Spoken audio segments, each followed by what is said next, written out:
kind of with anything in magic, like when you see the effects of something you did and you go, I think I did that. And then you it have happens to enough see it times. You're like, again and okay, again. I And then you're believe like, this. I get the point. I get the message. I can do this. Yeah. I am Mm. making changes in reality happen. Welcome to Tarot Reflections, your tarot pulls for self-reflection and introspection. I'm your host, Megan Tabukhorst. Are you ready to look into the mirror that reflects back your mental and emotional state? Then get comfortable, take a deep breath, and let's get reflecting. Hello, friends. Welcome back to Tarot Reflections. I am sorry. I am still struggling with maintaining consistency in season 3, but I hope today's extra special bonus episode will make it up to you, even if just a little bit. So first off, I am changing the new moon renewal episodes. I hated the feeling of sticking to a guest episode time structure where I would feel pressured to find a guest for a certain day. Really, I just want these episodes to be a space where I can have interesting mental health and spiritual conversations with the incredible human beings I encounter on my path. I want to be inspired to bring them on the podcast, not feel obligated to bring somebody on. So they need a new name. I'm still working on that one. So for now, it's just a boring old bonus episode. But that does not mean the guests are boring by any means. Today, I am sitting down with Charlye and Macy from the Witch Bitch Amateur Hour, aka WBAH, aka my Spotify #1 podcast 2 years running. And I only started really paying attention to podcasts 2 years ago. They are legit my all-time fave. I tune into WBAH every Wednesday morning on my commute to work, and it is one of the highlights of my week. I love listening in on Charlye and Macy talk about witchcraft and history and Twilight and also just everyday life. And no, it's not a Twilight podcast, it's a running joke, but I digress. WBAH is one of those podcasts where you really do feel like you're just sitting down with friends and having a conversation. So I totally, completely fangirled when they agreed to come on the show to talk to me about witchcraft and mental health. Then I panicked because I was going to have 2 of my podcast icons on my very amateur podcast. These 2 are professional amateurs, and I'm in hot mess of an amateur mode still. Oh, damn. I better bring it. In today's episode, Charlye, Macy, and I dive into discovering how our practice of witchcraft and our mental health are so intertwined and supportive of one another. We share some of our magical tips and strategies for supporting our mental health, and we have a few WBAH inside jokes sprinkled throughout, so if you haven't listened to their show before, you're going to have to enjoy those, then head on over to their podcast to find out what they mean. Before we wrap, I read for Charlye and Macy both individually and uncover some messages from the universe that will help guide and support their mental well-being along their path. Let's dive in.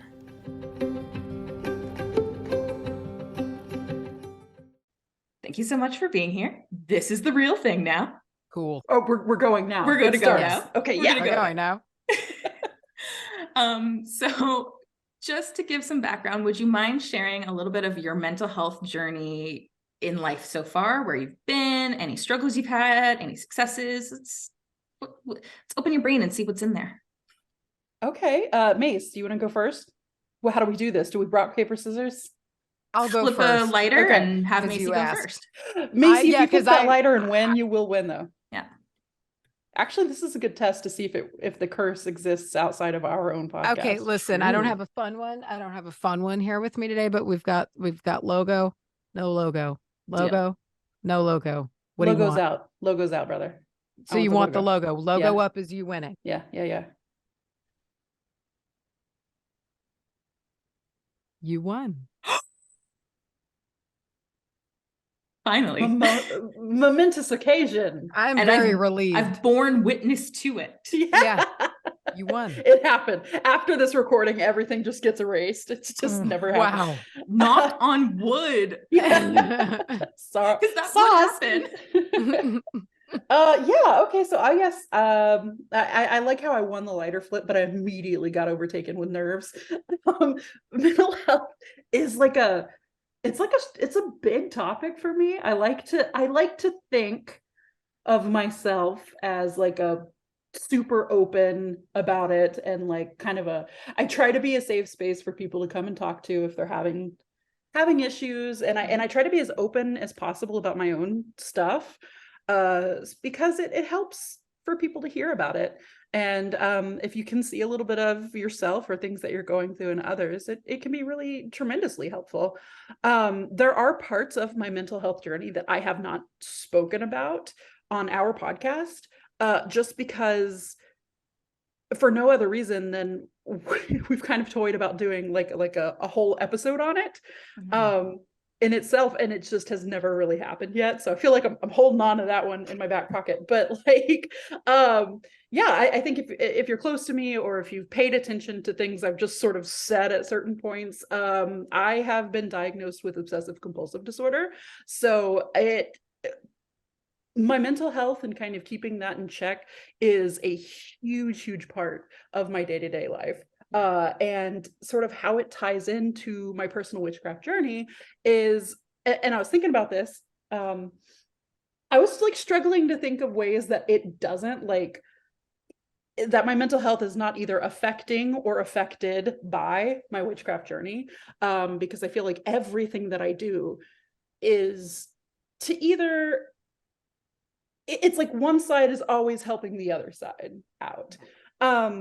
Yeah, but that's, I'm sorry, I know to be a little brief about that, I don't want to go on a full spiel, but yeah, so I definitely have struggled, and I continue to, and I will probably continue to, but I love how witchcraft can kind of get its fingers in there and get tangled up and become kind of one and the same thing, and it's very helpful. It's very cool to me. Right? Like, when I've been very much aware of my mental illnesses since high school, but witchcraft came to me later in life. And when I found it, was like, oh, like I was doing the things that were witchcraftian at the time. I just didn't know. And those were the things helping my mental health more. So when I actually was like, okay, this is like, I want to learn more about this, it's amazing how much change I saw for my mental well-being. Absolutely. And I think a lot of the history of witchcraft is very empowering, and it's like taking your own, and weirdly enough, we just recorded an episode where we kind of breezed over some of this already, just like between the two of us, but like it's a very empowering thing to kind of take your witchcraft journey by the horns. And within doing that, you're also doing the things that I've done in like therapy. It's like, hey, journal, or hey, be like really aware of the space around you, or like you kind of start to get to a point where if you go to therapy, or if you're somehow adjacent to therapy, you work on, read books and whatever you do, and you have your witchcraft walk, or whatever you're calling it, like you start to hear a lot of the same terminology kind of crossing over. Empath, when someone says they're an empath, I'm like, okay, do you mean in the witchy way or like the mental health way? Because they're, it's like, clarify, there's a lot of clarifications. Yeah. But it's interesting, yeah, because I think that a lot of the reasons that witchcraft has been sort of looked down upon, or like tried to be cut out, or whatever, depending on the time of the world and where it was coming from and everything, it's a lot of it was about taking away a lot of that kind of personal power that you have within the craft. Does that make sense? Am I saying something stupid? But no, never saying I think stupid. You get a lot of that back when you take it, and it affects your mental health greatly. Macy, you go now. So my mental health journey, my awareness of it has started a decent bit later in life, because from a pretty young age, I just kind of slipped into a survival mode state, kind of numb, not very emotionally express, or at least definitely feeling deeply, but not expressing emotions very well, playing very close to my chest, and just kind of being able to be like I'm just going to grind through it. I'm just going to do what I need to do. And I'm just going to grind through it. And while that comes with a stability, it comes with just this like blinding emptiness too, but it's funny that some of the most stable times in my life are probably when I'm the most mentally unwell. Like my most stable, like I'm meeting deadlines, I'm doing everything that's supposed to be done. I've now come to realize like those were the times in my life and still are sometimes when it's like, I'm entirely too fixated on it. I'm pushing too hard. And it's like, but it's kind of a thing that you have to learn about yourself. But anyway, so I didn't really think about mental health. I didn't really let anything get in my way because I wasn't letting any feelings exist at all. So I didn't really struggle with anxiety. I didn't struggle with many things like that because it was just like, I just was doing things and until Magick showed up, which is funny because like at least for me, I don't have the capability of doing magic without it being very emotional. It's like there's no bypass for it. Like they go together, like the mental focus and the emotion go together. So in beginning to practice it, it's like it opened up an old creaky, like valve. And the more and more that I've practiced and the more I've studied magic and studied spiritualism, my awareness of emotion and therefore awareness of my mental state and just like being okay with looking at it and being like, no, this is anxiety. This is a high state of stress at a resting state. You're just like, be okay with admitting that, and like that has been one of the most challenging things for me that has come largely in aid with witchcraft is it comes with a looking at yourself in a way that is yours, kind of like you make your own path. And with that has come like, you can be who you are because it's a very independent thing, your personal practice at witchcraft. And when you get to largely, especially, like growing up here where it's very scary sometimes to think a different way and express wanting to think in a different way. When you get to, it's really exciting. And with that came like the like adjacent benefit of being like, all right, well then what can I do then? Like if like, what about me? Like if I can do this and like shape my own spirit, like what about myself and what can I fix? Because what can I take a look at? And so really a lot of that self-reflection came from this, which then made me realize like, no, I'm not infallible. Like I like to think that I am, and I like to put an image out that I am, but I need to admit that I'm not, because otherwise not only is it putting out a false image, it's not sustainable to just lie yourself from task to task, and really in utilizing my energy for spiritual purposes, I just have started to realize sometimes that's the better way to spend it. And I need to rest and I need to be okay with days that I'm having a hard time not pushing through it. Let's not pace a hole in the floor. Maybe let's just go take a fucking bath, like a lot of that, it is my awareness of my mental state and my ebbs and flows really largely it came from Magick, which is very interesting, but that's what opened the door and made me finally look at it instead of just being like, no, I don't have any problems. I'm good. Like it finally stopped that. Yeah. It needed to break it. So I have to say, I love, I will pull the cards for your tarot readings before we meet, before we actually hop on. I don't pull them live. And sometimes there will be messages and cards. I'm like, I don't know how this fits in yet. It's not making sense, especially if it's not that I know you both, but I've listened to the podcast enough and feel like I'm having a conversation with you every Wednesday morning on my commute to work, where I have a sense of who you are. So there were a couple of cards. I'm like, this seems like Macy, but it's not making sense. And what you said about, when you were performing well, when you were meeting deadlines and tasks, but you were in your worst mental health, that clicked a card for me. I was like, oh yeah, there's that. It totally lines up now. And it's always really cool to actually see happen. Yeah. Now my interests are peak. I'm like, right? What does she mean by that? Spoiler alert.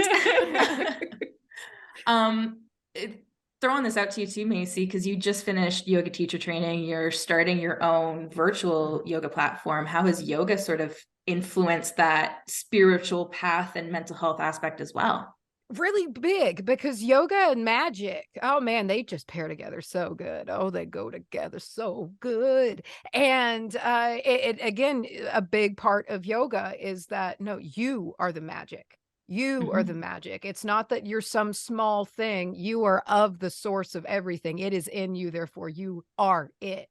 And to me, it's that same energy of like, no, I am something. And I should be able to look at myself, you know, all of the good and the bad, no matter what, because underneath it all is something of great importance. And it just pairs together really well and has helped my magical power, I think, because of it. Because sometimes it's like I read a lot of fantasy books. I love them. I love fantasy. I read it a lot. And anything involving magic, I automatically gravitate to, of course. And I have since I was a kid. But like it reminds me of fantasy books, which I can really pull from, like in how they make me feel. But like knowing like I have this kernel of like divine spark. And sometimes just that thought of, and like kind of remembering like the yogic philosophy and also just like the concept of just like, you know, or like how I view things as a witch, like that will be enough to help me balance back out a little bit and like kind of notch myself back onto the right path when I feel like maybe I'm floundering a little bit as like either a magical practitioner or, you know, need to be this perfect thing. It's like, this whole material world is like a nonsense glamour shimmer thing. And this stuff, this tether right here is like what's important. And I don't know, it helps ground me. It helps me remember like all the worrying thoughts and anxieties, just like, this is just material nonsense. We're fine. We've got that tether. We're fine. So then I know the story, and podcast listeners of your podcast will know the story. First of all, your cousins, I believe, right? You mentioned, I think you were cousins in your first episode. Never met. Yes. No, never met, yes. right? Yes, we're pen pals. Yeah. But you found your path, your witchcraft path separately, and then kind of came together, if I'm remembering correctly, right? Yeah, separately around the same time. Yeah. So how did that work? How did you find your practice? How is it witchcraft came into both of your lives? Awkwardly. Very strangely, with like a lot of build up and like kind of testing the water for I don't know, probably a couple of months, but it really kicked off when I went to a bar in Fort Worth, and that fateful bar. What was Fateful it called? bar. Like the Velvet Panther? What was not it even called? not even close, dude. It was the Boiled Owl. But can we open up a bar called Velvet Panther? Because that's sick. Sorry, did you say the boiled owl? Boiled owl. Oh yeah, absolutely. Is that a delicacy in Texas I don't know about? No, it's just a tiny bar. Yeah. Macy, lie to her. Say yes. I can't, because that's gross. It's gross. It's pretty gross. So awful. It's like a semi it's not like a full ass punk bar, but it's like a little like kind of a dingy dive, but like dingy on purpose. It's cozy. Yeah. And I went to the ladies' room, and it was, you know, the place covered in stickers and all kinds of things. And We've all been there. You know, and Posters. one of the things I saw was this palmistry hand, and it was this really pretty just little poster that they had, or flyer that they had put up. And it said DFW Witchy Bazaar, and it had the date. And I was like, that date hasn't happened yet, unlike half of the other posters in this bathroom. And I took a picture of it, and I think I just immediately sent it to Macy, and I was like, we're gonna go into this, right? And that was the first one that we went to. And we went, I think, Mace, at the time, you and I were both just like, let's go look at the cool shit they have. And then that day started off like, we're gonna go look at cool shit, and then by the end of it, kitty, and then sorry, I'll make sure Smudge says hi later. He was just about to like walk into the just microphone. saw a cat, just a head just come by. We started the day off just like, hey, let's look at cool weird oddity shit, and by the end of the night we were pulling runes and like smoke cleansing, I think, and like seriously, like drum music was going. Yeah, big moments. It was a lot of build up, and then a turn on a dime to like, are we witches? We're witches. Are we witches? Overnight. Yeah. Overnight. Yeah. It went from very uncomfortably, like before the day started, like, do you want like some sage, some sweetgrass? Do you want like right? I have this braid of this stuff called sweetgrass. Like, do you want also smoke or something? Super uneducated about no, we didn't know anything. We knew nothing. Nobody knows that. Everybody has to learn that.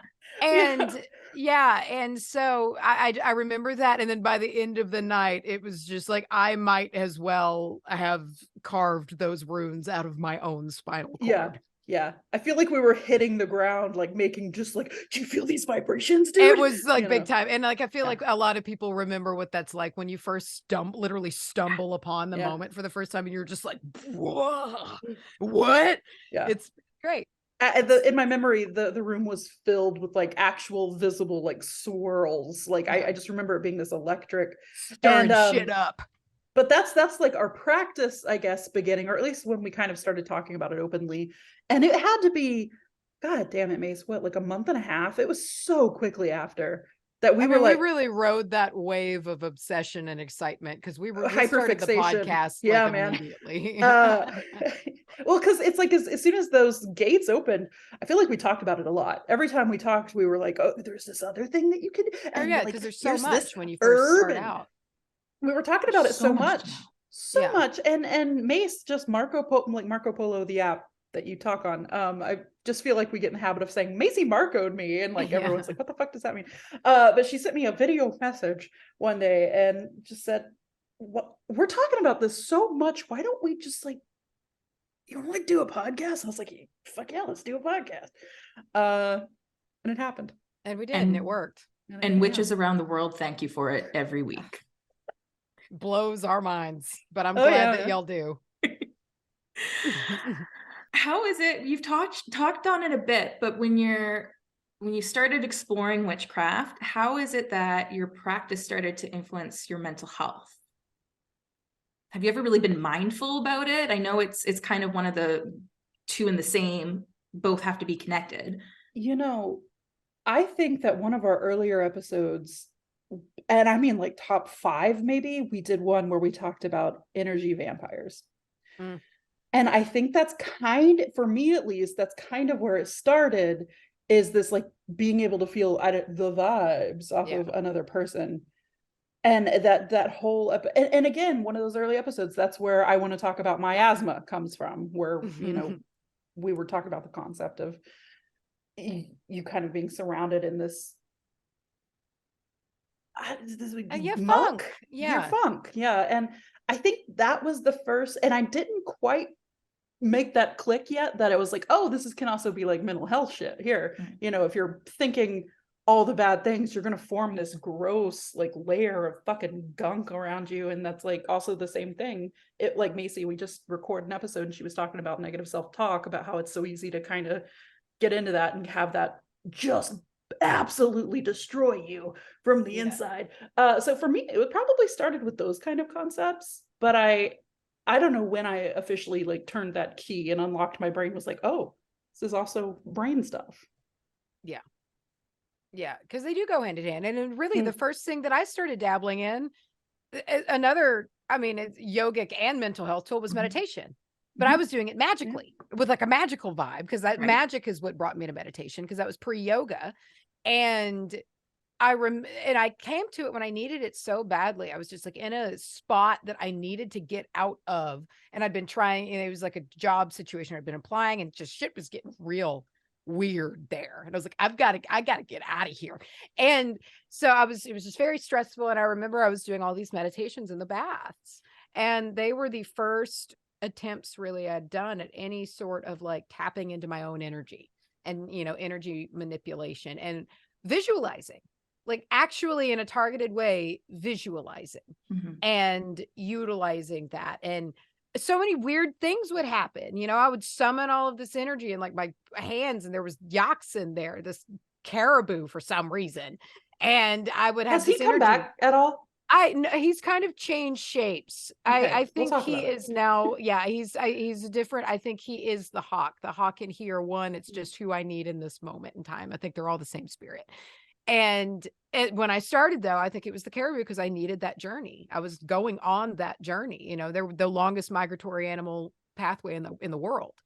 And it just made a lot of sense that it showed up as like, man, you don't even know what you're going on. You don't even know the ride you were going on with me here as your opener.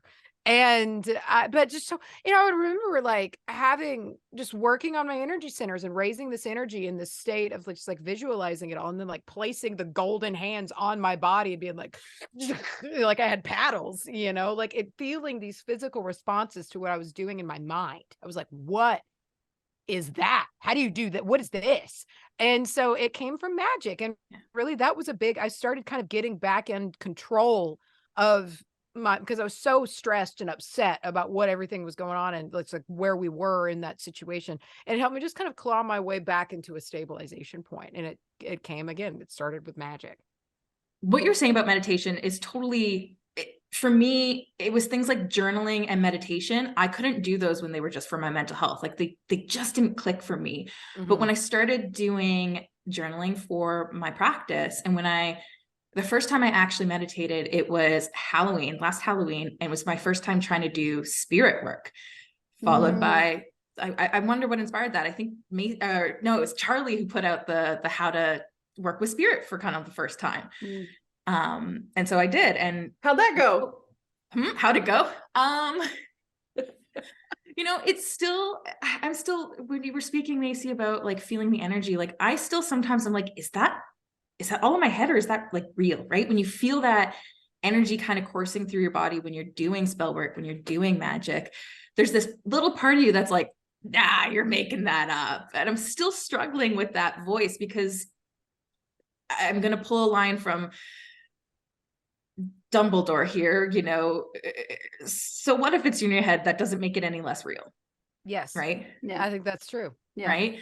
And so, that first time meditating, there was this part of me and doing the spirit work. I was like, this is all in my head, but it felt so true. And there have been moments that have come up from it since where I'm like, okay, you're there. Like I feel more attuned and I want to do more of it. I just haven't yet. Mm-hmm.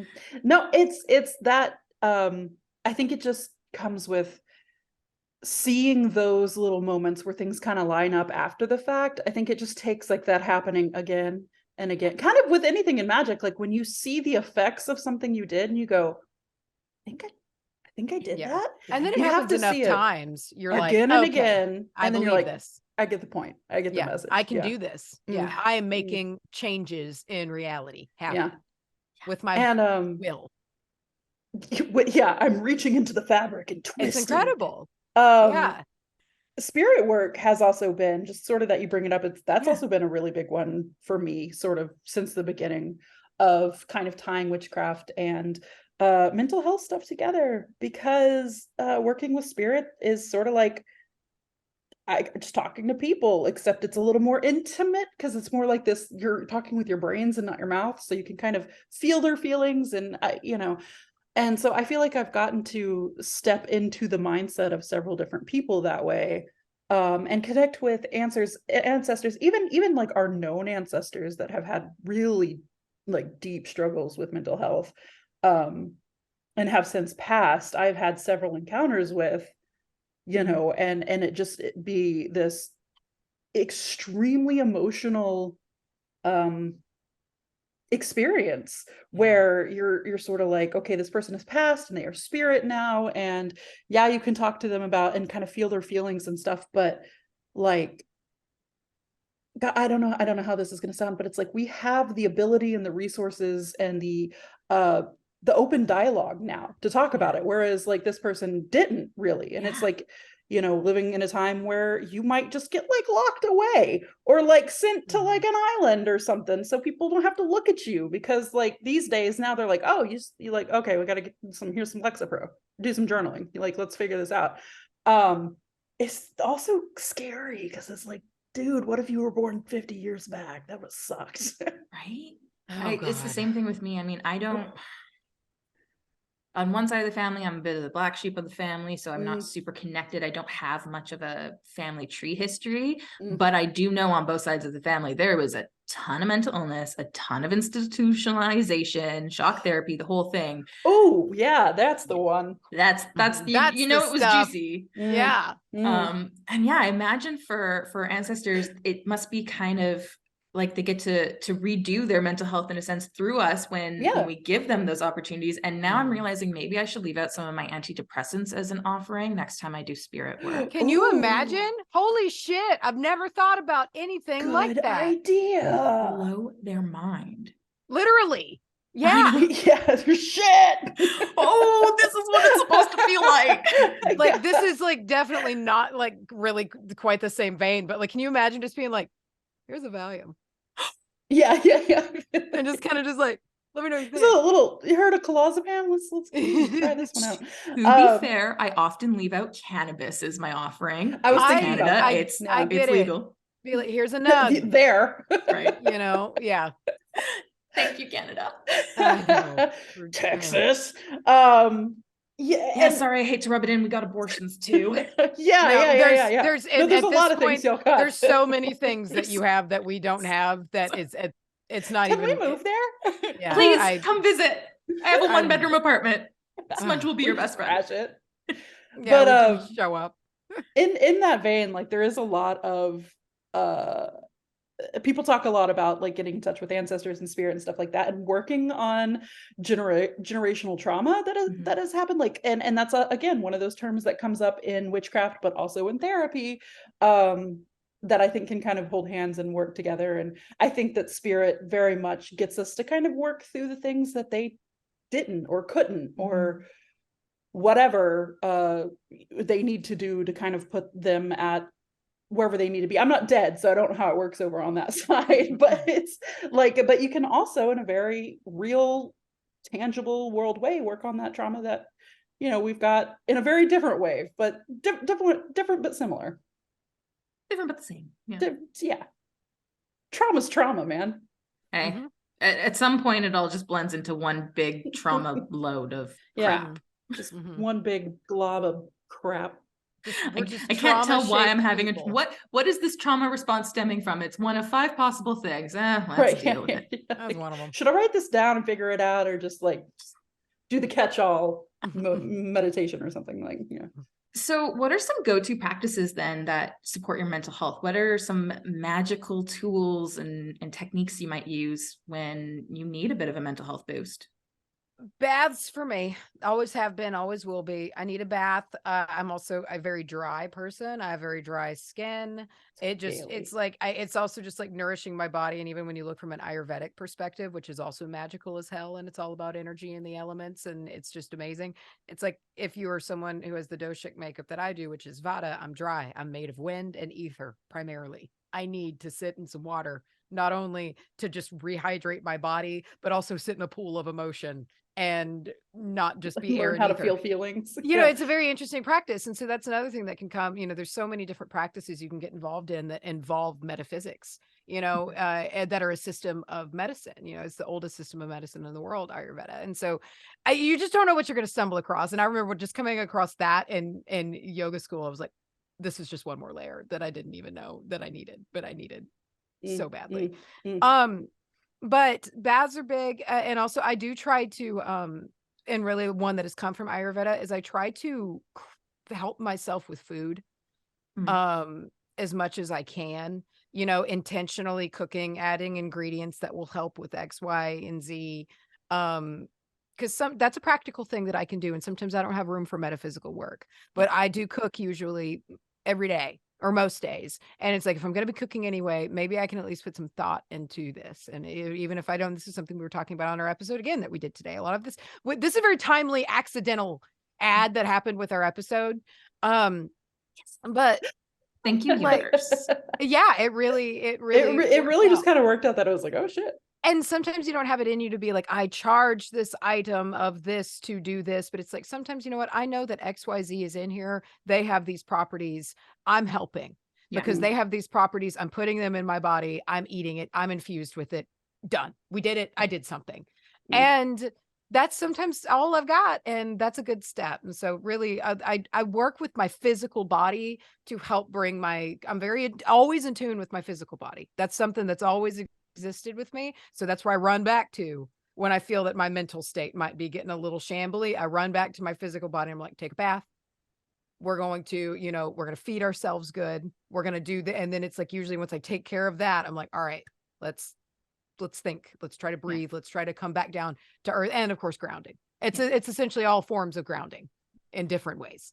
And I think what you said about like, you know what, right now, this is what I can kind of do for me, especially when I got first involved in witchcraft, like the idea of doing everything perfect, following all the steps, you know, oh no, I've forgot to put moon water out for the full moon. The moon's going to change tomorrow. Like that kind of pressure of doing everything. No, it's for me, once I was like, and I honestly came from your podcast, I'm not going to lie, that idea of sometimes you find that 15 minutes and find a little magic where you can, if you're cooking anyway, putting a little more intention in it, you know what that herb means, so toss it in there, right? And that is just as magical and just as valid of a practice and just as beneficial for our mental health and well-being as well. And it took me a long time to adjust from that, like, but everything changes so fast, and the moon, and then the charging the crystals, and oh no, like that's too much. Just magic's all about you.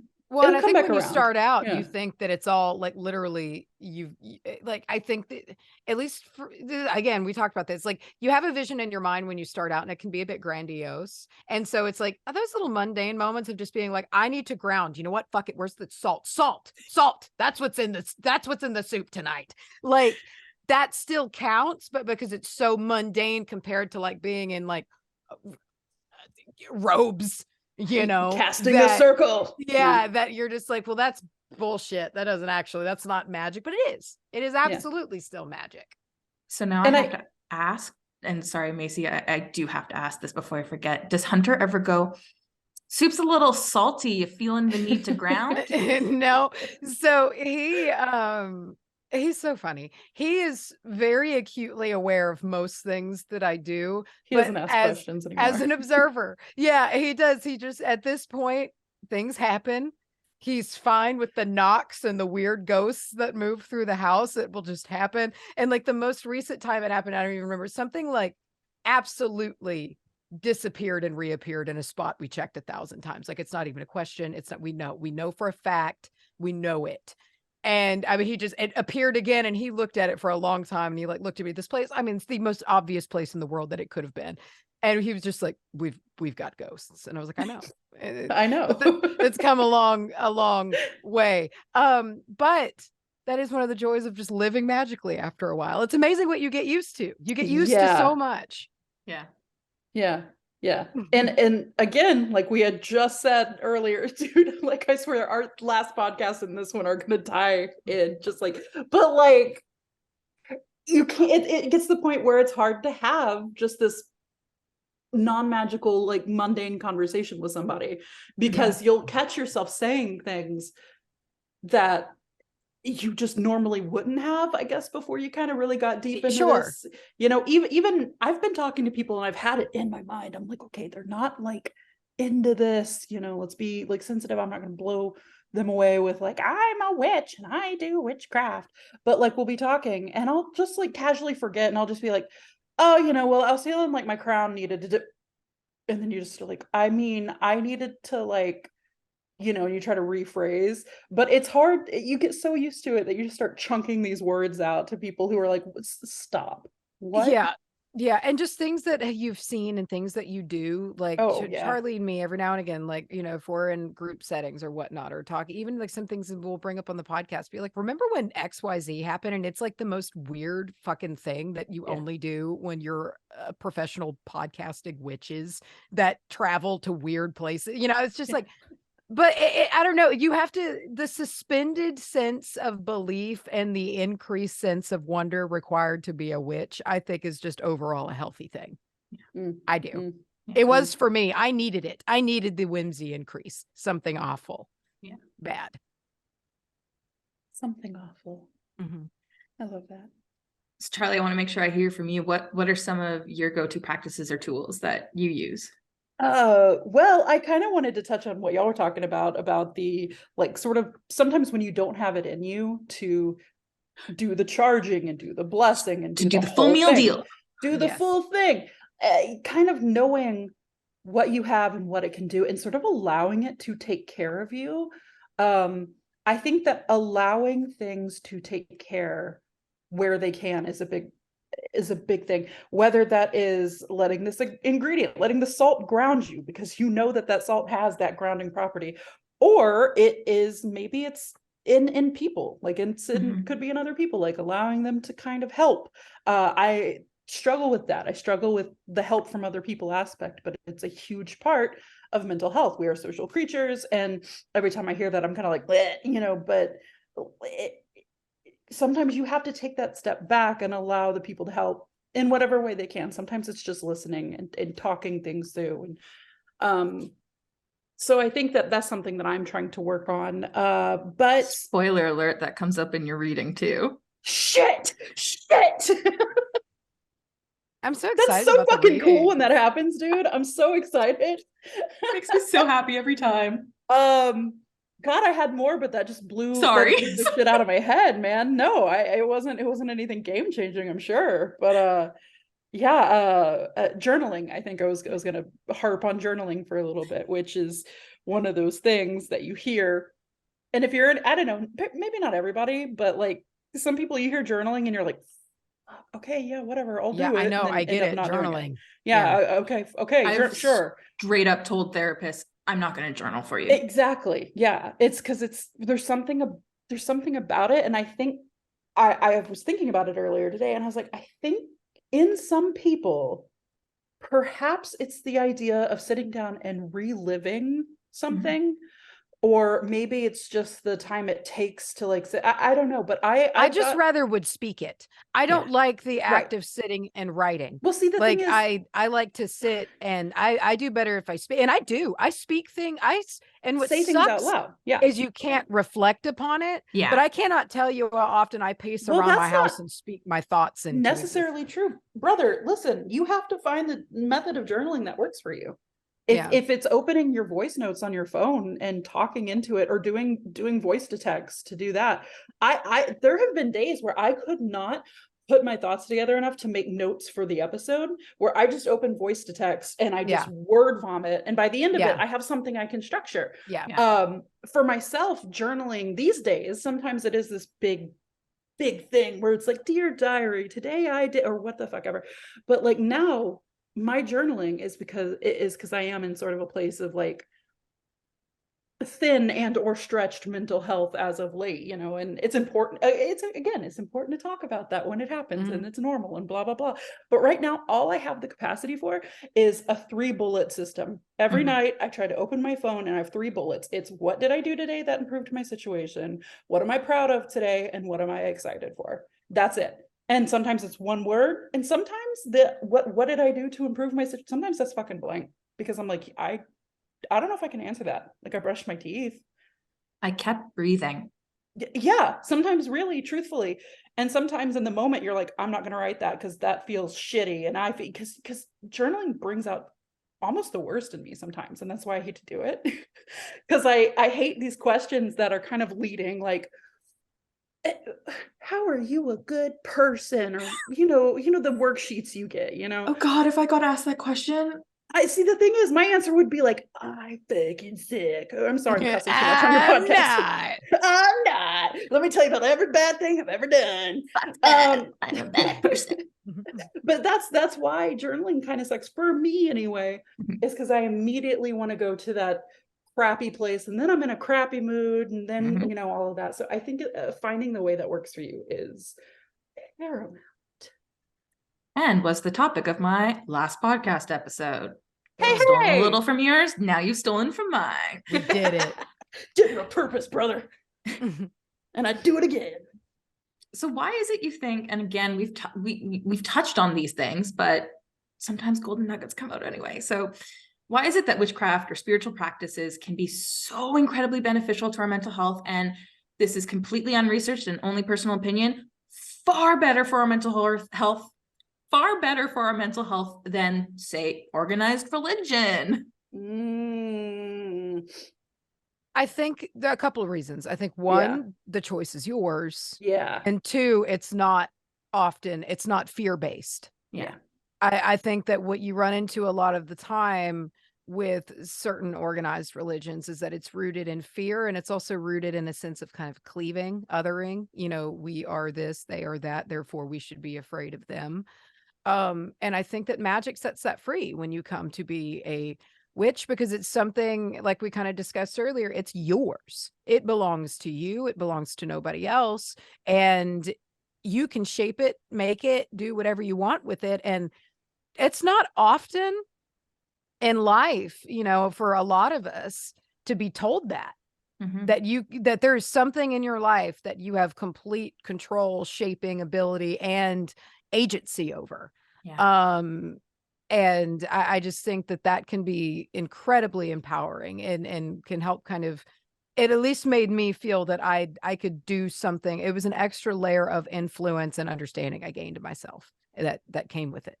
Yeah. Yeah. Yeah. And a lot of the times when you're coming into being a witch, you are indeed making that choice for yourself. However, when you're looking at like an organized religion standpoint, you're born into it more oftentimes than not. I know there are some people who are born and raised in like pagan and or witchcraft, like witch-based houses.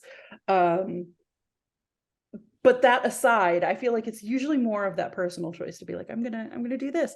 And I've met a lot, like we recently met like Christian witches or religious, how would you say, I guess religious witches. Yeah. And to me it's the part of organized religion. I almost said organized crime. The part of organized Same difference sometimes that line blurs. let's be honest, one and the same sometimes. Variety and slip. I think the part of that is the organized part to me, that is sort of the scary downfall that is not helpful to mental health sometimes. But yeah. And what you were saying before too, like it's entirely yours. What I love about witchcraft is there are so many paths you can take, and you don't have to take them all. No. Yeah. Whereas with Nor some should organized religions, it's like you must do this, this, and this, otherwise you were not a good one. Yeah. No, I think it fits. I think it fits the brain. I think that we are curious creatures, and anything that discourages thought or discourages you from saying, think openly, think wild, and think big. I just find that we're curious creatures. That is just, it goes against our nature. And I have a hard time believing and supporting in anything that goes directly against our nature. I can't make sense of it. And to me, witchcraft is exactly our nature. It just fits. It's how we want to be. It's, we have an understanding. That's why I think it feels familiar when you learn to channel power for the first time, is because it's part of us. We're supposed to utilize this and be a part of it. And speaking of nature, just I think nature also plays a big part of it. Like when you're in, any kind of pagan religion, or you do any kind of witchcraft, or you're on this side of things, nature itself is a really big piece of the puzzle. And maybe not so much within organized religion. It might be there, you as an individual person might enjoy it, but it's not like the center focus, or like a big focus. And then again, you get back into that very real world physicality of it, of like, hey, people who like go out and go on hikes, or like just get outside and breathe that fresh air and them terpenes, brother, and spend time in nature, or like around animals, like they have this lower level of stress hormone, they have lower levels of like overall depression, they've got this, that, and the other, and I think there's some kind of tie in there. And sometimes it's hard to make those connections of what the tie-in is, but it's just sort of like, I trust it. I'm just going to trust it. This is a good thing. It works for me. I'm just going to go sit by this tree. Yeah. For a while. It feels right. Yeah. Sit by your local tree today. Learn its name. So before we get into your readings, I ask this of everyone. What is one actionable tip you would give folks for supporting their mental health? What's one thing you would see, like, if you're going to try one thing, try this thing? You both make the same thinking face. I just need to you're both just looking away. Well, we're looking at Ancestor, like, give us the answer. I paused because the first one that came to my head was one that was more specific to me, because it was like the first thing that came to my head was my own thing. And I think it's, for me, especially if this is a newish kind of thing that you, not even that you've been dealing with, because we always deal with our mental health, but something that you've decided to acknowledge, I guess, for the first time, is look at it with grace, and with a sense of, acceptance. Because like, I mentioned earlier, I just explained away symptoms of anxiety for like years, like when it was just very clearly there, but my pride wouldn't let me admit to something like that, and I think that I would have saved myself a lot of time of additional uncontrolled stress and denial. But now I just find that things are so much easier to manage when I can take stock of myself at the beginning of the day. Don't be mad at why I feel the way I feel, but just consider it a message and then make a plan of what to do about it, what I can do about it, what I'm able to do.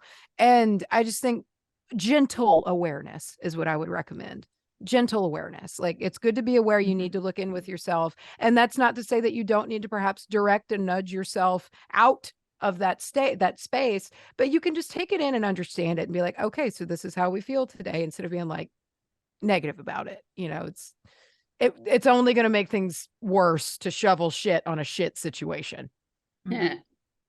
Something you said in yours kind of sparked a thing in mine, is that like, I think feeling your feelings is a big deal. And as someone who just recently learned what that phrase even meant, because you hear it all the time, feel your feelings, and I thought that just meant like, I am allowed to be sad, but like actually feeling the locations within your body. I think there's a big tie in there of kind of accepting what emotions are. They're kind of this untangible thing that's I don't know. I just feel like there's a little bit of metaphys within our emotions, and like why they are the way they are, and brain chemistry is fucking wild and all of that. So I think feeling your feelings is a big one. Also, my like prepared answer was to like kind of formulate a self-care routine that is right for you, and to try not to step into other people's self-care routines, because if you step into a routine that is not for you or does not work for you, you're going to feel like you failed, and you're going to feel like maybe self-care is bullshit, it doesn't work for you, and then you're never going to try it again. You're going to like write it off. But I think kind of taking the time to formulate what you need throughout your day, and not to make like a checklist about it that you obsess about and try to hit everything, but just like a handful of things to do in the morning, handful of things to do in the night. I think just formulating what that looks like to you is important, and in a wider sense, to not be I hate to say this, as like social media is my job, but like not to be so influenced by other people's what works for them. Of course, try everything, but like, I'm sitting here and I'm like, fucking journal right now, go do it. But if it's not your thing, like, it's not your thing, and it's fine. It's fine. Yeah. And everything's not going to be for everybody. Every type of witchcraft is not going to be for everybody. And to sort of make your own limits of like, it's not my bag, is important. So Charlie, I'm going to start off by saying I was getting a lot of, you're almost at the end of something. It's the final stretch. It's the last push. There was a lot of that. You're going to hear a lot of that. So keep in mind when we're going through this, if there is something that you're kind of nearing the end of, that you're getting towards accomplishing that goal or finishing it. And again, my readings do focus on mental health. Sometimes random messages do pop in that are not mental health focused, but because maybe it's spirit that yells at me, because sometimes I'm like, no, I'm a mental health tarot card reader. I'm focusing on people's mental health. And then there's this voice that's like, no, you have to stop. I don't think I hear that too much, but just sometimes some messages I'm like, this doesn't make sense for mental health. Maybe it'll make sense to you. It's already making sense to me. Just in like you're about to get to the end. Like, it's already, I'm on board, man. And this is the first time I've read for people who have an idea of what tarot is. So great. No pressure. I know I was not freaking out. So the first card I'm actually going to start with is that Page of Pentacles reversed. And this spread, I designed the spread to really take a look at our mental health. So that first card, that Page of Pentacles, is kind of like a snapshot of where you're currently at, your current mental well-being. And so with the Page of Pentacles reversed, we're seeing a lot of daydreaming, a lot of like head in the clouds a bit, and All the thinking time. of, yeah, I know. Oh yeah. We're a little Aquarius, but Yeah. sort of that you have a lot of really big, beautiful ideas that you're thinking of and coming up with, but you're not maybe taking the action on them, or you're not, you're like, yes, that's something Ouch. The I want to truth. do. It hurts. I didn't promise this was going to be easy. But yeah, so it's that like, oh, these are some really exciting ideas, things I really want to do, but you just keep thinking about them. But I want you to stay curious and explore what is pulling you, right? What is it that you are finding you're drifting off to? Like, follow that thread, think it through, and think about what it is, because like I said, this reading talks a lot about being at the end of something. So I think maybe because you're at the end, you're starting to think about what's next, and that's totally fine to do. Keep looking at what is that next thing going to be? What of these big, beautiful ideas you're coming up with are going to be the one you really do want to pursue next? I'm taking notes. This will be a published podcast you can refer back to later. Literally as soon as you said it, dude. I will also be sharing this image with you with a little write-up where it says insights. Do you ever just feel stupid? All the time. Okay, continue. Yes. That might be the opener to this episode. Do you ever just feel stupid? Feel dumb? God, I'm such a pen and paper bitch. I totally forgot this was going to be revisitable. Okay. I mean, you can still write things down. I don't judge your way of learning, but. All right. Okay. So our second card, that 10 of Pentacles reversed, is looking at what uplifts and supports you when you're struggling. So with the 10 of Pentacles, we want to look back at, you're looking back at where you've come and acknowledging what you've accomplished. With the 10 of Pentacles in reverse, I'm getting that sense that you tend to sort of have expectations of like big accomplishments, like the big final big woohoo, and you're not spending as much time on those like small changes, those little moments of like, holy crap, I did that. Like, yeah, it's small, it's not big. I'm thinking of like times where you're like, oh, I need to clean this whole apartment, but I only have it into me to vacuum the floor. Like, vacuuming the floor is an accomplishment. Who cares that the rest didn't get done? You vacuumed that floor. So that's like the actual example, like plucked from my life. Thank you. It may have been plucked from mine as well. Again, that Leo Sun Aquarius Moon, I was like, this is too similar. But no, don't get bogged down into the expectations that you've set yourself for big, like radical change. Small changes are important too. And so you need to look at those small changes when you are feeling down on yourself, when you're feeling like, oh, I've not done anything or I've not accomplished anything. Celebrate those small wins. They're just as valid. Cool. So our third card, which is the High Priestess for you, looks at what you need for strength and stability. So with our High Priestess, it's looking at your own inner voice, your own intuition, some of that unconscious, and be really clear on what that voice is saying. And with you doing ancestor work and spirit work, listen to your spirits too. Listen to those guides. Be really, you are in tune with them. Keep doing that. Right? Keep listening to that voice inside of you, because that's where your strength comes from. And that's what's going to make you, stability is always a fluctuating game, but that's what's going to bring you less ups and downs, less drastic ups and downs. More stability. Right? Little waves instead of peaks and valleys. Yeah. So the strategy you need to dig into for your next phase of growth. So you wanting to go next, what is it you need? And we have the 10 of Wands. And so this is, again, where we're getting into that idea of you're at the end of something. What I was getting was that you've kind of given yourself too much responsibility. And this was the point in your podcast where I said, ooh, I see where this is tying into. It was this one. And this sense of you need to sort of unburden yourself of some of the things you've put on yourself. It didn't tell me necessarily how you do that, but I had some like things popping up that maybe it's, you need to delegate to other people more. take off that responsibility and put it onto somebody else if possible, or I feel like we just talked about this. Like crazy. Wow. Okay. prioritize maybe a little more. Give yourself a little less pressure.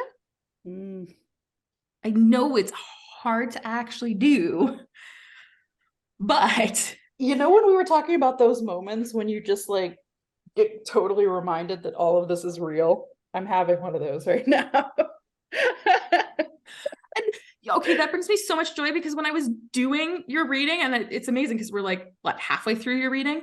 When I was doing it, there were pieces I was like, this doesn't, I pulled your cards in the morning before I left for work. And I remember driving, listening to last week's podcast going, something's not sitting right for me with Charlie's. Like something just doesn't feel right, but there's got to be things that just aren't coming through in the podcast. So this is bringing me a lot of reassurance, because I was like, I have two of my all-time favorite witches coming on my podcast, and I don't feel confident in one of their readings.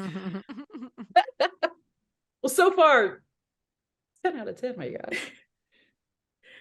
So then the fifth card, which is the 9 of Wands for you, is the barriers you need to prepare for. What's coming that might bog you down, might hold you back. Go. We haven't even gotten into the shadow work cards yet. Oh, These shit. are the easy cards. Okay. So 9 of Wands. If you this thing that keeps coming up that you're nearing the end of, the barrier that you need to be prepared for is burnout, is exhaustion, is overdoing it and being completely drained, and the potential of it being so draining you might not be able to finish.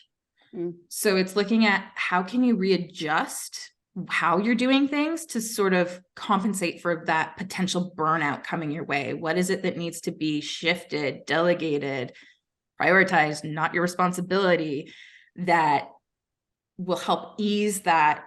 Because when you come to the end of something, you're naturally going to be a little tired. You're naturally, have to give it that final push. You just need to make sure you have enough in your tank to give it that final push. And that's something that you might need to start getting ready and looking at how you can do that better. So now for the shadow work cards. The Hermit represents what you're not facing, what you're trying to hide from and ignore. And I wanted to know if you've been taking time for self-reflection lately. Maybe not as much as I should.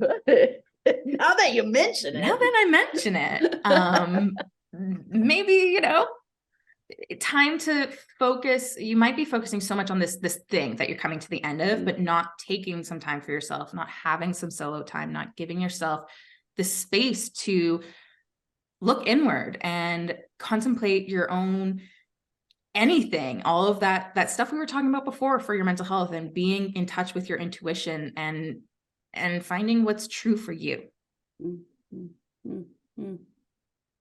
The 9 of Pentacles looks at what you need to release, what you need to let go of. And with this, it's your expectations for the end of this thing. Again, I don't know what this thing is, but the end might not end up looking like what you wanted it to, but that's okay. Whatever the result is, it might not be exactly how you thought it would go, or it might not be quite as perfect for your original vision. And so it's about releasing the expectations of what things should look like, and don't let them cloud your enjoyment of what you have accomplished. Your face says so much, and I don't know what I think you're a witch. You caught me. Don't burn me at the stake. So then our last card before your affirmation card is the King of Cups reversed, and it's what you need to admit to yourself. And this one comes a little bit out of left field in terms of like everything else kind of flowing really together. As I'm sure you know, our kings, our queens, all the people cards, they tend to represent people in our lives. They can represent you. And the king in reverse is kind of known for moodiness and trickery and manipulation. So whoever this king is representing, and that might be involved in the project, might be, again, you. If there's somebody that something is feeling at all kind of off, or you're not 100% sure of why they're involved in it or what they're getting out of it or what their end goal is, start to maybe question what are the king's intentions? What is it that they're wanting to get out of this? And are they trying to control the situation maybe more than you intended them to? Hmm. And then the last card, that one makes sense to me. Yeah. Okay, good. Yeah. Good. Yeah. Because again, I was like, this is a little out on its own, but no, it definitely makes sense. Your last card is your affirmation card, because we do the shadow work, and sometimes there are some hard-hitting truths in these readings. So I like to end on something good. And your card, this is from a friend of mine's business. Her business is Please Notes Goods, and she's got this affirmation deck, and you pulled, I am worthy. Oh, ooh, that's pretty. It's like a little storm cloud. Well, I almost cried only twice this time. Thank you. Hey, not bad. It was one of those readings, and it's funny to me that you were like, I don't know if I'm confident. It was one of those readings, sometimes you like get a reading, you have a reading where it's just like every single one is, you're like, yep. That was that one.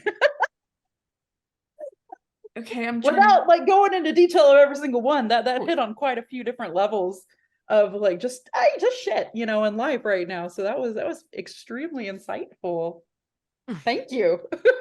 My absolute honor, honestly. This is me trying to control myself right now. Okay. You might cry, I might cry. Macy's the only one that's not gonna cry. I won't, but I'll watch. Macy will sit there and be like, Macy, we just need to tell a scary story or two to make her eyes water. Yeah, that'll do it. Yeah. Put on Queer Eye. I will. If I put on Queer Eye, I will just cry my eyes out. It touches me so deeply. That is beautiful. That's like one of the shows I know will make you cry. Yeah, it does every time. Yeah. All right, Macy, does that mean you're ready for your reading? I am. Bum, bum, bum. Just to make it really dramatic. I am. I'm very excited. Your current status, where you're at, your snapshot of right now, is the Star, which is telling me you've got trust in yourself and that the universe has your back, and you're really solid in that trust. You have your faith and you feel rejuvenated by it. And there's a sense of rebirth, of something new coming, which again, I started making some assumptions, like you've got some new things coming in your life. You're launching your own yoga channel on Patreon, which I want you to talk about later and share with the folks. But, through the podcast, I've gotten a sense of there is kind of a new start for you. And so this is why the Star didn't surprise me. And you've spoken a bit on this podcast about, having that trust and that faith in yourself, in your magic, in your work, in your spell work. And that's the same thing here. Like you have faith and that positive hope feeling. And that's what holds you, it kind of cradles you. I got the sense in a good space of where you're at. So what uplifts and supports you when you're struggling? With the Ten of Swords, I was just like, pain? Yeah, honestly though, why does that suffering, make sense, though? like endurance, Suffering? kind of, yeah. And I was like, yeah, that does kind of make sense. And I sat with that one more. I sat with that one for a long time because you don't necessarily think the Ten of Swords is going to be pulling up when you say what uplifts and supports you when you're struggling. Usually the Ten of Swords is the struggle, but that's it, is when you come out of your struggles, you will feel stronger and more resilient and more confident when you survive them. You learn from your struggles. And so by focusing, when you are struggling, by focusing on, okay, what is this teaching me now? What is the purpose of this struggle right now? Where is it going to bring me? That's what's going to help you pull through it. That's what's going to help get you there, is by knowing it is taking you somewhere and having that trust again in the universe that this struggle is here for a reason. Yeah. I've generally been able to endure a lot of things because of that. Yeah. So that tracks. Just being like, this is happening for this reason. It'll pan out. And just keep slogging along. So what you need for strength and stability, we got the Five of Swords reversed. So of course the Five of Swords is, when it's in reverse, it's known for sort of like that lingering resentment and kind of holding on to past grudges in a sense, with a desire to a desire to let them go. And so that's what it is you need. Anything that you're holding on to that's not serving you, let it, like, work on letting it go. Free yourself from the burden of any resentments or like frustrations or feeling of having been wronged. Let it go. And it doesn't mean you have to let it go for that person. It doesn't mean, like, let it go for yourself. Do it as a self-care practice. So for the strategy you need to dig into for your next phase of growth, what's coming for you next, we got the Knight of Pentacles reversed. And so again, this one was an interesting one for me. It's often a lot of greed and indulgence. And I think what it's saying is you've got some really big successes coming your way, is something I've seen. You've got some really exciting things coming your way.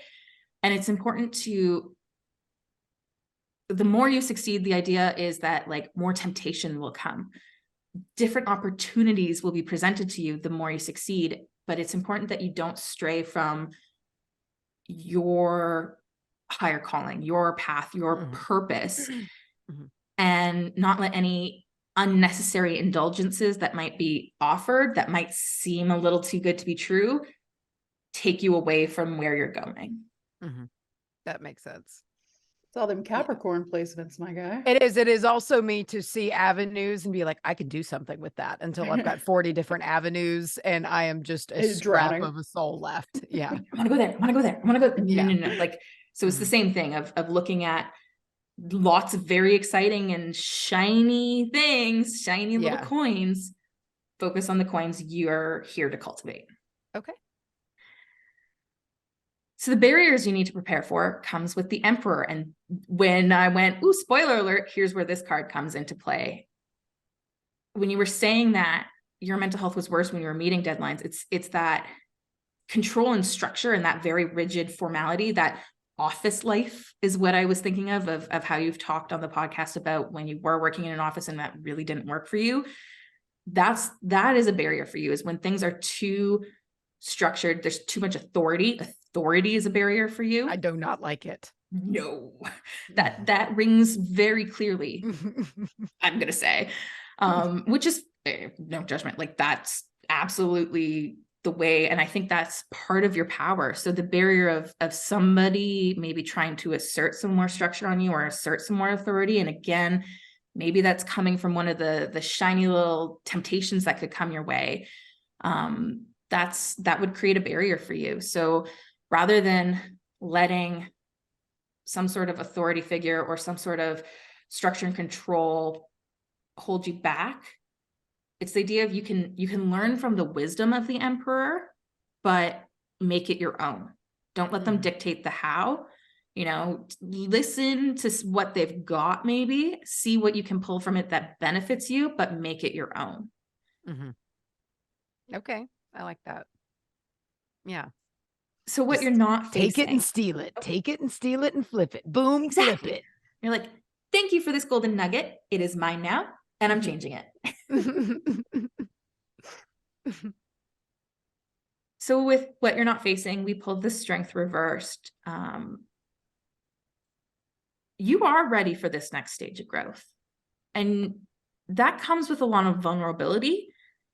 Acknowledge your vulnerability. Acknowledge where there may be not as much confidence. Like, don't hide from those. Don't put them away. Call out anywhere where you're feeling a little self-doubt, a little insecure, and own that in a sense. You need to face those areas where maybe things aren't as solid, aren't as strong. And that's what's going to open up the doors to letting you find the way through those insecurities. That makes sense. Yeah. Vulnerability is a big one for me. And it's a big one in that the fact that it's not big at all. And I'm trying to make it bigger because now I hate it. Trying to not look at it, trying to not face it, maybe. Yeah. I am working on it, but it's a process. Yeah. It is a process. And again, give yourself, patience and grace. What was it Charlie was saying? Like, I think Charlie's tip was, kind of, I don't remember the exact words you used, Charlie, but it was that idea of giving yourself grace, that it's not always going to be perfect. Yeah. And it really is like that. I think that makes a lot of sense that that's there because I mean, even in our Reiki session that we did, Charlie and me did like separate, but on the same day Reiki sessions. And that was a component of it. It's just like allowing the iron will that has gotten me here to slip and now just be vulnerable and like continue the next phase of growth. And so that makes sense that that's up there. Yeah. And that iron will and that harder defense you had up that served you for the time. Yeah. And now it's time. Don't need it as much. It's not as necessary. Moving into what you need to release. I almost don't want to dig into this one. You did get the 2 of Cups, which of course is about unity and partnership. Don't release your partnership with Charlie. No. That when I saw that, I was like, the only partnership I know is Charlie. Don't do that. But let's blow it up. Yeah. My thought was like, oh, don't leave Hunter. Yeah, don't leave Hunter either. Oh no, I'm scared. Extra scared. Who's on the chopping block? Who's gonna go? Podcast ends like a week from now. Yeah. You can't do that because you've already determined when the podcast ends, the world ends. That's true. That's a lot of fun power to hold, though. That.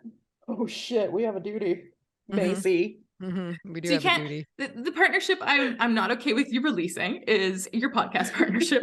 I get it. That is personal to you because it's personal to everyone on Earth.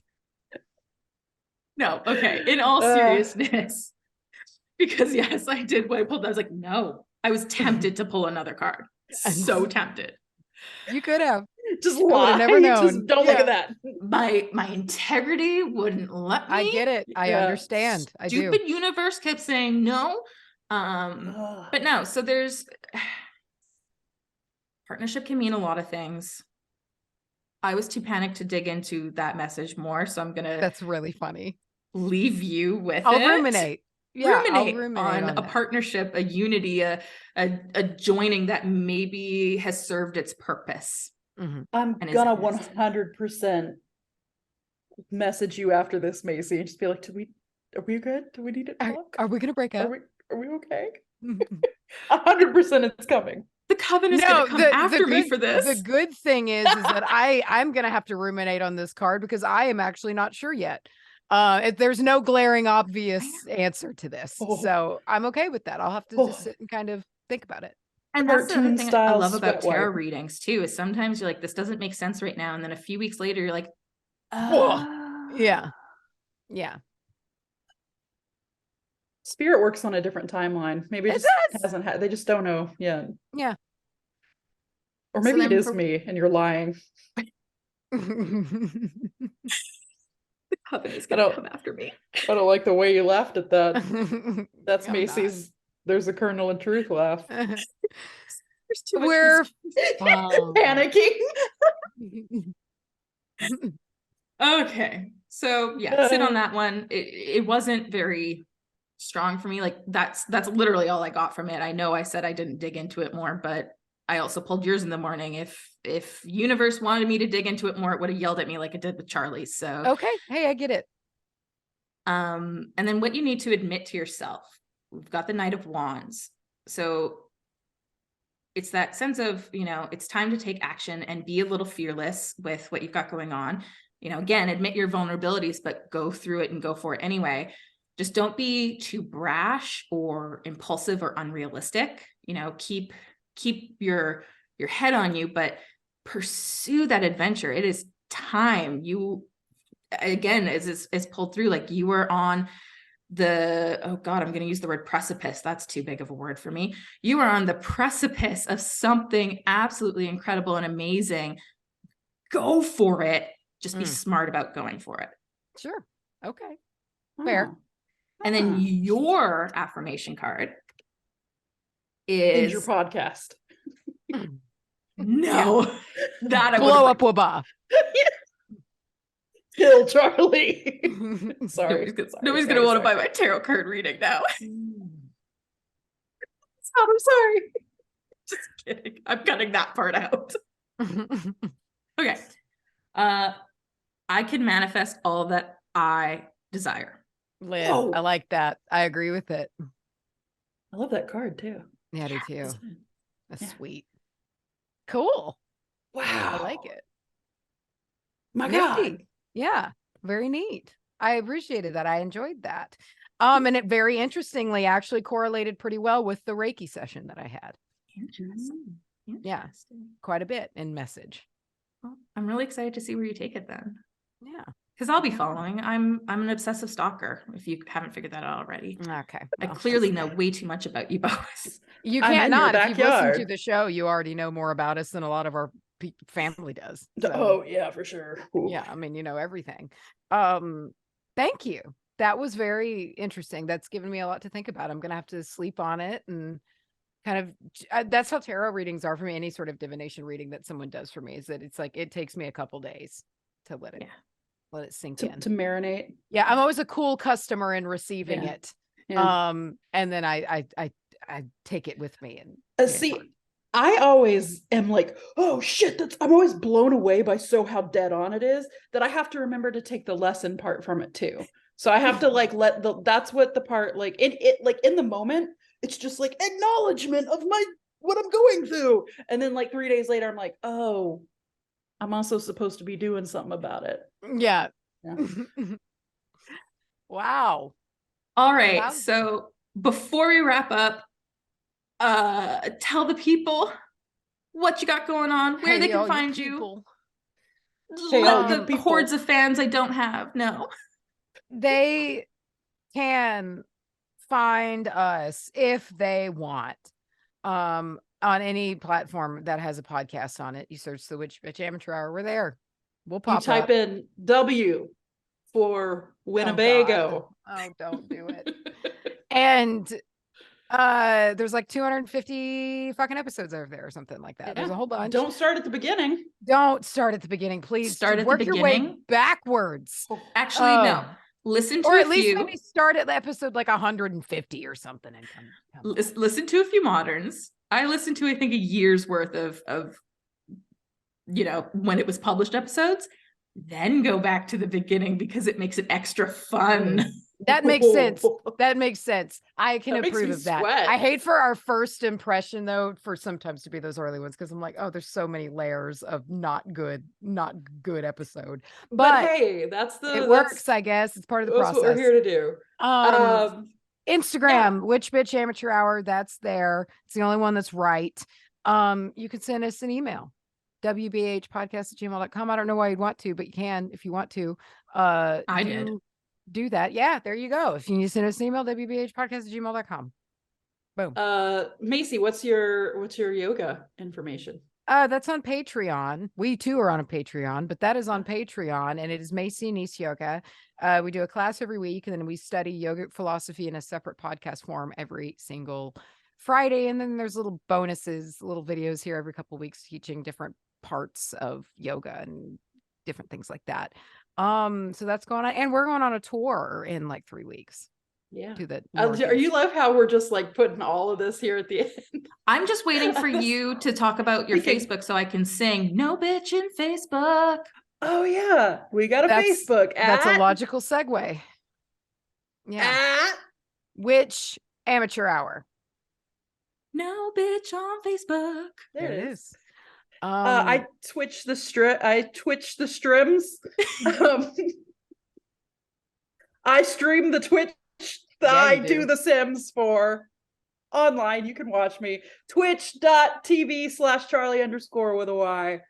And then also Macy and I have a little thing coming out here called Simply Captivating, and that's coming out this week. And join us if you want to watch Your Farmer Wants a Wife and giggle about it after we're week by week going to be going through A Farmer Wants a Wife, and it's coming out this week on Thursday of this Patreon coming week, like the 20th. Check it out. I don't know, something, but yeah, that's coming out. I'm very excited about it. Let's see, what else can we tell you? I've got a dentist appointment in 2 days. If y'all want to know about that. Wait, hold on. You mentioned a tour. You didn't say where the tour is. So we're coming up to the Northeastern United States. We've got 2 dates in Philly, a date in Nyack, New York, and a date in Baltimore. They're theme shows. There's going to be an emo night, a Wild West night, a paranormal night, and a prom night. 4 dates. And they're just check them out. if you want, I mean, this is, I don't know when this come out. It might be almost near past it when it comes out, but we're coming up to the Northeast for a little tour. It's going to be April, I believe it's the 14th, 15th. For the first 2 shows. I should know this by now, but I don't 15th, retain 16th. information. The 15th and the 16th. And then the following weekend, the Saturday and Sunday, all are matinees. But it should be a good time. We're going to play a lot of games and we're going to dress up in costumes. And And the link is anahottespurpose.com/tour if you want, if you care. And I will put all the links to all the things for all the places in the show notes. Thanks. That was a lot of info. We just there was a lot of links. You're gonna want to look at them. We have an OnlyFans. You do have an OnlyFans. Throw out all the links we've ever had. And I don't want to explain it here at all. Just let everybody who listens. Excellent. Wonder Excellent. What? Okay. I think that does it. I think those are I think that's all we can give you. Is it sad that I'm going through your list of links that I know to see if you've missed any? Just add them to Adam, throw them on there. There's Twitter at Bitch Hour. That's the one that we never use. I've tweeted you before. It took weeks to get a response. So yeah, we don't check it. Really? No. Yeah. I'm actually shocked you got a response. I know, I was too. I'm pretty sure it was Charlie. It sounded like Charlie. I don't definitely Charlie. I've never logged into a Twitter account in my life. I only do Twitter when I log into my Twitter to do updates on Sims. And then I'm like, we also have WBAH. I should do that too. Yeah. And last week you were asking about if Twitter's still alive. Twitter is still very much alive. Dumpster fire, but alive. Great. I'm just old enough to like not fully get Twitter. You know what I mean? I'm just like, I'm enough of a millennial that I'm like, I don't know about Twitter. Yeah. Sorry. What year were you born? I can edit that out. What? 88. I'm 34. Okay, you are a little older than me. I was like, I get Twitter. Come on. I'm between you two, I guess. Yeah. Wow. Yes, and you, if you're listening, if you go listen to the Witch Bitch Amateur Hours episode that came out or comes out on the 22nd, you may or may not get a little super awesome special discount for getting your own tarot reading through me. Come find it. Yeah. So go listen and enjoy.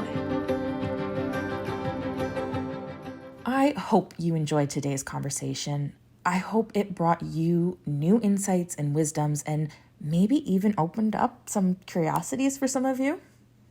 All the links for Charlye and Macy can be found in the show notes, including one I did remember after the recording. So if you want to nab your sweet 15% discount for your own Building Mental Resilience tarot reading or any one of my other tarot offerings, head on over to the Witch Bitch Amateur Hour podcast and listen to episode 241, Blue Tansy Oil and Feeling Like a Bad Witch. Of course, you can find me on the socials at Megan Mentally and online at meganmentally.com. And be sure to get your permission slip for a thriving life by subscribing to my newsletter, Permission to Thrive. That link is also in the show notes. Until next time.